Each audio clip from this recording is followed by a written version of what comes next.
자식을 대하는 것이 내 마음 같지 않은 적이 있는가? 자식은 남이다. 많은 부모들은 자식이 자신의 뜻대로 움직이길 기대한다. 하지만 자식은 독립된 개체로 결국은 부모와는 다른 인생을 살아갈 존재다. 그래서 부모의 마음처럼 되지 않는 경우가 종종 발생한다. 부모는 자식에게 간이고 쓸개고 모두 빼내어 키운다.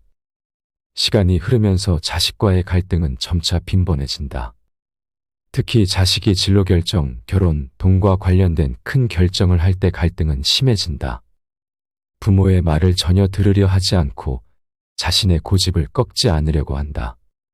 큰 의사결정에서의 충돌이다. 대드는 자식을 이기려 하지 마라.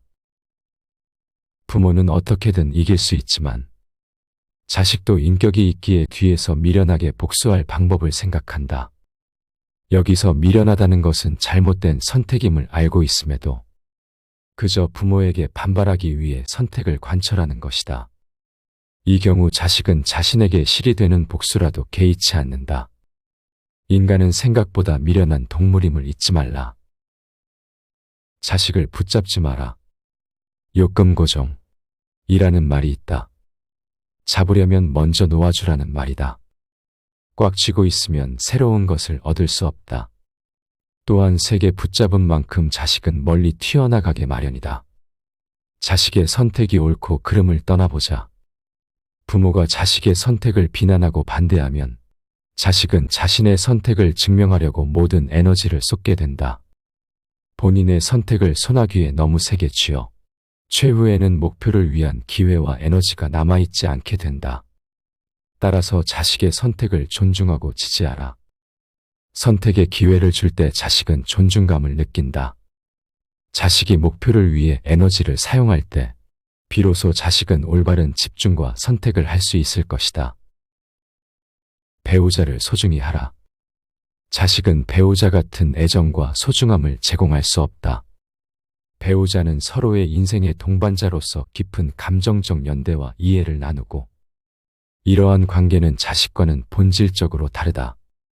자식이 부모의 애정과 헌신을 제공하는 방식은 남편이 아내에게, 아내가 남편에게 제공하는 애정과는 그 성격이 다르기 때문이다.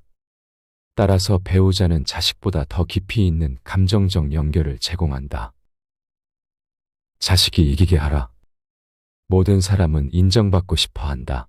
자식들도 마찬가지다. 특히 부모의 인정을 받는 것은 더 중요하다. 한 번쯤은 이기게 두어라. 자식이기 때문에 더 잘 되었으면 하는 마음으로 조언을 하고 있다고 생각할 수 있다. 문제에 대한 정답은 아무도 모른다. 다만 그대가 과할 수도 있다는 것이다. 보통 시간이 흘러도 부모는 어릴 때의 자식으로 생각한다. 전적으로 부모가 필요했던 시기에 자식으로 바라본다는 것이다. 자식에게 부모는 필수적이지 않다. 자식과 부모의 관계를 살펴볼 필요가 있다. 자식은 성장하면서 자립심을 키우고 독립적인 존재로 나아간다. 때로는 자식이 자신의 진로를 찾아 다른 도시에 가거나 다른 나라로 이주해 새로운 삶을 시작하기도 한다. 이런 경우 자식은 부모와 떨어져 지내며 자신의 인생을 살아가게 된다. 물론 부모를 사랑하고 존경하지만 그들의 일상 속에서 부모의 존재가 필수적이지는 않다. 그러나 부모의 입장은 다르다. 부모는 자식을 키우는 동안 많은 애정을 쏟고 헌신과 희생을 한다. 자식의 작은 웃음과 성공, 심지어 실패까지도 부모에게는 큰 의미가 있다. 자식이 떠나가더라도 부모는 자식을 생각하며 그리워한다. 부모에게 자식은 인생의 중심이자 삶의 큰 부분이다. 특히 자식이 멀리 떨어져 사는 경우 부모는 자식을 자주 보고 싶어하고 자식의 안부를 궁금해한다. 마지막으로 그대도 알고 있지 않은가?